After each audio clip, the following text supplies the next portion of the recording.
오늘의 큐티 말씀은 누가복음 12장 1절부터 12절입니다. 제목, 사람을 두려워하지 말고 하나님을 두려워하라. 먼저 앞뒤 문맥을 살펴보겠습니다. 어떤 바리새파 사람이 예수님을 식사자리에 초대하였습니다. 그런데 식사 시간에 예수님께서 손을 씻지 않으시자 바리새파 사람들은 예수님을 이상한 눈으로 쳐다보았습니다. 단순한 손 씻기가 아닌 정결 예식 수준으로 해석한 것입니다. 그러자 예수님은 깨끗한 접시에 음식을 담아 먹지만 사람의 손은 욕심과 악한 것으로 가득 차 있다고 반전의 말씀을 하시면서 잘못된 가치관을 지적하셨습니다. 바리새파 사람들이 손을 씻는 것은 그냥 부정한 것을 구별짓는 의식에 불과합니다. 그러자 율법학자는 예수님의 비판에 불편한 마음을 표현하였습니다. 율법의 가르침대로 살지 않고 잘못된 판단과 어긋난 행동으로 살아가는 율법학자와 바리새인들에게 큰 충격을 던져주었습니다. 예수님께 수많은 사람들이 몰려들었습니다. 예수님은 제자들에게 바리새파 사람들의 누룩, 교훈을 조심하라고 하였습니다. 특히 바리새파 사람들의 이중적인 삶을 서서히 부풀어오르게 하는 누룩에 비유하였습니다. 제자들이 조심해야 할 또 다른 누룩은 세상입니다. 세상의 권력 앞에서 두려워하지 말아야 합니다. 하나님께서는 우리의 모든 것을 다 아시며 지켜주시기에 두려워하거나 염려하지 않습니다. 성령님은 언제든지 무엇을 말해야 하는지 지혜를 주셔서 알려주십니다. 바리새인들의 외식, 위선을 경계, 조심하라는 말씀은 마태복음 10장 26절부터 33절, 12장 32절, 10장 19절부터 29절, 누가복음 12장 1절부터 23절에 나옵니다. 문단을 나눠보겠습니다. 1절부터 3절은 바리새파 사람들의 위선을 조심하라. 4절부터 12절은 사람을 두려워하지 말고 하나님을 두려워하라. 1절에 보면 예수님께서 제자들에게 바리새파 사람들의 누룩, 곧 외식, 위선을 조심하여라고 말씀하셨습니다.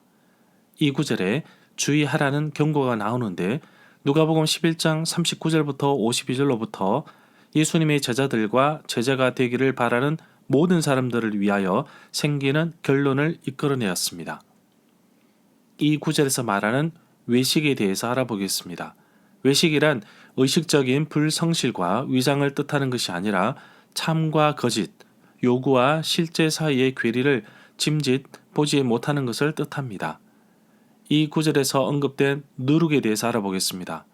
빵을 구울 때 옛 이스라엘 사람들은 지난번에 빵을 굽고 남겨놓았다가 띄운 반죽의 한 조각 뜸팡이로 썼습니다. 이런 식으로 누룩은 늘 집에 있었고 6월절 동안만 누룩을 모조리 치워야 했습니다. 소제물을 준비할 때나 화목제물을 드릴 때에도 누룩을 쓰지 말아야 했습니다. 누룩을 넣은 빵, 곧 유교병은 화목제에 덧붙여 드리는 예물로 또 첫 열매의 예물로 허락되었습니다. 누룩을 넣는 것을 금하는 배후에는 발효는 일종의 썩는 과정이어서 본래 성결하고 정결한 예물을 상하게 한다는 생각이 깔려 있었습니다.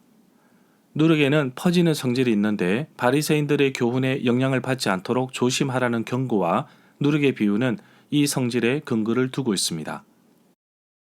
5절에 보면 마땅히 두려워할 자를 알려주시는데 죽인 후에 지옥으로 던져넣는 권세 있는 그분을 두려워하라고 하십니다. 4절부터 5절 두 구절에서 누가는 몸과 영혼에 관하여 말하는 것을 피하고 있습니다.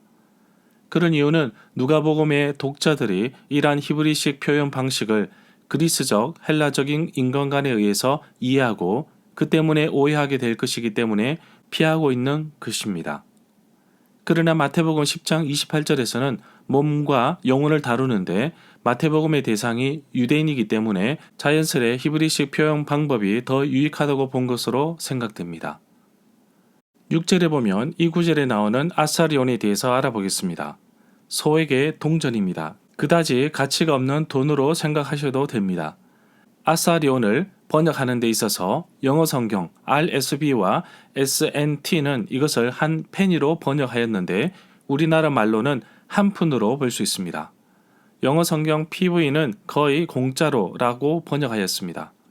예수님께서 하신 말씀은 참새 한 마리 값은 아주 적은 금액으로 계산조차 힘들지만 그래도 하나님은 잊으시지 않으시고 기억하신다는 의미로 볼 수 있습니다. 신약시대 화폐에 대해서 알아보겠습니다. 신약시대에는 일반적으로 주조화폐가 쓰였습니다. 그렇지만 높은 액수에 대해서는 계속 옛 무게 단위, 마네, 달란트가 사용되었습니다. 헬레니즘 문화가 널리 퍼지고 로마가 다스리게 되었으므로 헬라 화폐, 달란트, 머나, 스타테르, 드라크마, 렙돈 같은 화폐와 로마 화폐, 데나리온, 아사리온, 고드란트가 나란히 쓰이게 되었습니다. 8절에 보면 사람 앞에서 예수님을 고백하는 것은 예수님을 따르는 사람들에게 요구되는 신실함입니다.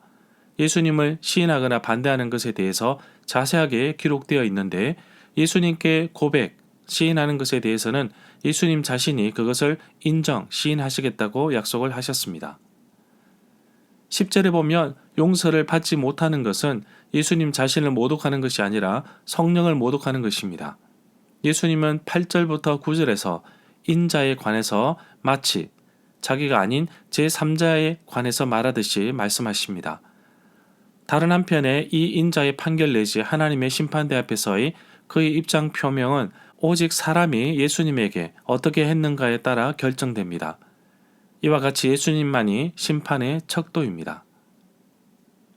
11절에 보면 사람이 너희를 회당이나 위정자, 통치자나 권세 있는 자, 권력자 앞에 끌고 가거든 어떻게 무엇으로 대답하며 무엇으로 말할까 염려하지 말라고 하십니다. 그런 이유는 12절에 나옵니다.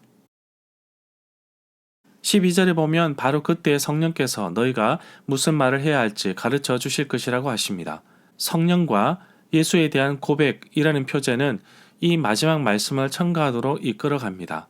이것은 다시 제자들에게 해당하는 말씀입니다.